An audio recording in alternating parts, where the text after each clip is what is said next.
Em nome do Pai, e do Filho, e do Espírito Santo. Amém. Naquele tempo, Jesus saiu da sinagoga e entrou na casa de Simão. A sogra de Simão estava sofrendo com febre alta e pediram a Jesus em favor dela. Inclinando-se sobre ela, Jesus ameaçou a febre e a febre a deixou. Imediatamente ela se levantou e começou a servi-los. Ao pôr do sol, todos os que tinham doentes, atingidos por diversos males, os levaram a Jesus.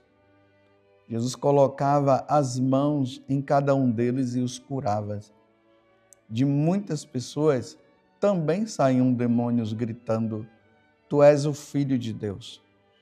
Jesus os ameaçava e não os deixava falar, porque sabiam que ele era o Messias. Ao raiar do dia, Jesus saiu e foi para um lugar deserto.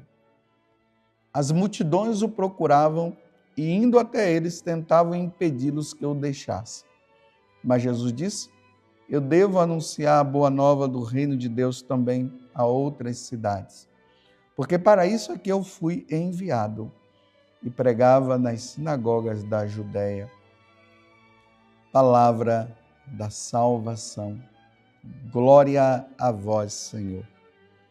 Hoje a igreja celebra a memória de São Gregório Magno, Papa e doutor da igreja.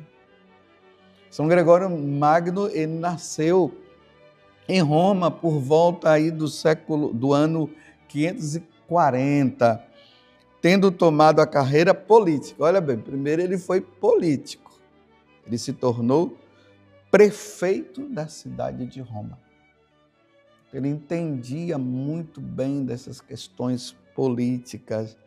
E depois ele abraçou a vida monárquica, foi ordenado diácono e desempenhou o cargo de legado pontifício, ou seja, depois ele se torna, ele recebe o cargo de legado pontifício em Constantinopla e no dia 3 de setembro do ano 590 foi elevado à cátedra de Pedro, se tornou Papa. E foi um Papa maravilhoso. Ele tinha um amor muito grande à igreja, porque todo Papa tem que ter amor à igreja. E amor à igreja, amando a igreja, amava muitas pessoas. Era um homem assim, de uma delicadeza, de uma bondade muito grande para com as pessoas. E além disso, muito inteligente. Ele escreveu e deixou muitas obras de teologia e de moral à igreja. Ele morreu no dia 12 de março do ano 604. Um perfeito que se torna sacerdote, bispo e papa. Como Deus é bom, como Deus pode fazer na vida de tantas pessoas. Aproveitemos hoje e rezemos pelos nossos governantes, para que as leis que os nossos governantes façam, realizem, estejam de acordo com a lei divina. Porque se não estiver de acordo com a lei divina, isso é um problema muito grande. E nós, católicos, não podemos obedecer às leis civis quando elas são contrárias à lei divina. As leis civis têm que estar submetidas à lei divina. Mas nós vimos aqui estamos no capítulo 4 do Evangelho de São Lucas, versículo 38 a 44. E aqui tem um detalhe. Ontem nós vimos Jesus na sinagoga de Cafarnaum. Aí ele expulsa um demônio. Ele sai da sinagoga e vai para onde? Ele entra na casa de Simão. Simão Pedro. A sogra de Pedro estava com febre. Jesus expulsa aquela febre. Aqui está dizendo, Jesus ameaçou a febre e a febre a deixou. Imediatamente, aquela mulher que estava ali muito doente começou a servir. E aí, meus irmãos, nesse evangelho, nós começamos a perceber uma coisa.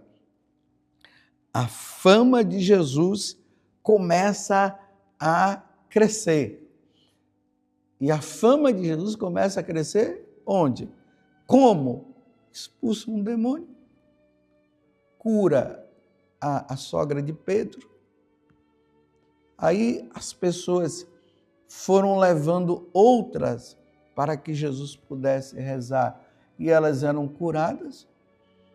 E de muitas pessoas saíam também demônios gritando, tu és o Filho de Deus. Jesus o ameaçava e não deixava falar, porque sabiam que ele era o Messias.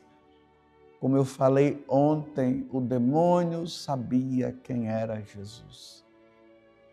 Primeiro, ele sabia que Jesus é Deus. Segundo, ele sabia que Jesus era o Messias que os profetas haviam anunciado. É Deus que está conosco. É Deus que vem nos resgatar.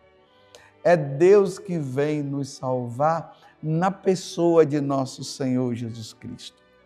Ao raiar do dia, Jesus saiu e foi para um lugar deserto. Ele foi para um lugar deserto para quê? Para rezar. Jesus, ele tinha, a vida dele era dessa forma. Ele pregava o evangelho, expulsava os demônios, curava as pessoas, depois ele ia rezar. Ele sempre procurava um lugar para se restabelecer, para se recompor, para encontrar as forças necessárias para continuar pregando o evangelho. E as multidões procuravam, e indo até ele, tentavam impedi-lo que os deixasse. Mas Jesus disse, eu devo anunciar a boa nova do reino de Deus também às outras cidades. Vocês estão vendo aqui no evangelho que as pessoas, as multidões, procuravam ele. E indo até ele diziam, não nos deixem. Mas olha só, mas por que eles estavam procurando Jesus? Eles estavam procurando Jesus porque Jesus estava expulsando os demônios, porque Jesus estava curando as pessoas, porque ele falava ali com autoridade. Mas havia um interesse por parte do povo. O interesse era que eles fossem curados de suas doenças. Aí eu faço uma pergunta. E se Jesus não estivesse curando as pessoas? E se Jesus não estivesse ali expulsando aqueles demônios? Se Jesus estivesse somente pregando a palavra, só anunciando a boa nova, será que as pessoas iriam atrás de Jesus? É um questionamento que eu faço. E ao mesmo tempo que eu faço esse questionamento, eu pergunto para você também. Você tem procurado Jesus por causa de quê? Porque Ele é o Senhor, Ele é o Salvador, porque Ele veio nos dar redenção, Ele veio nos trazer a salvação, ou simplesmente porque você está com interesse, está com uma dívida e disseram que se você buscar Jesus, você vai sanar essa dívida, ou porque você está doente, aí vai que Jesus está te curando. Você tem procurado Jesus por causa de quê?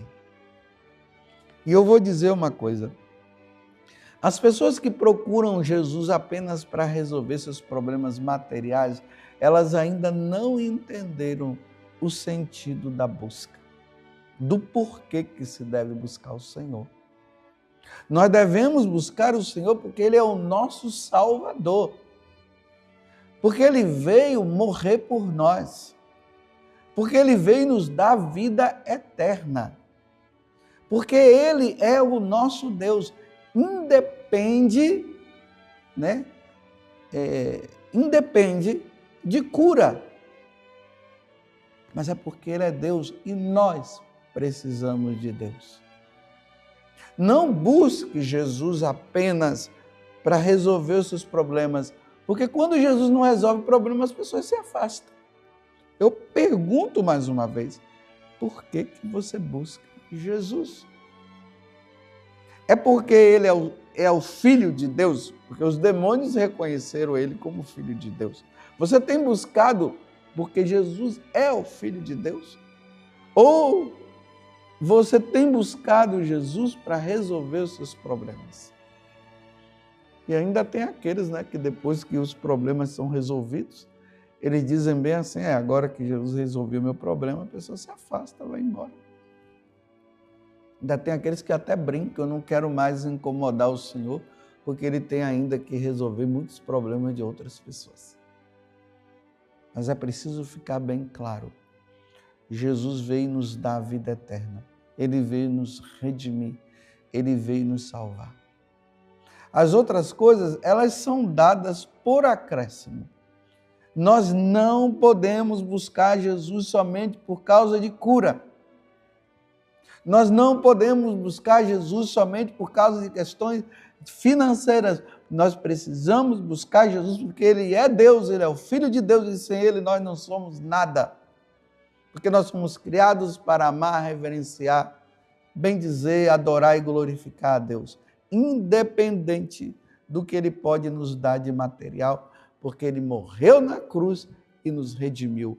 Eu pergunto mais uma vez, você tem procurado Jesus por causa de quê?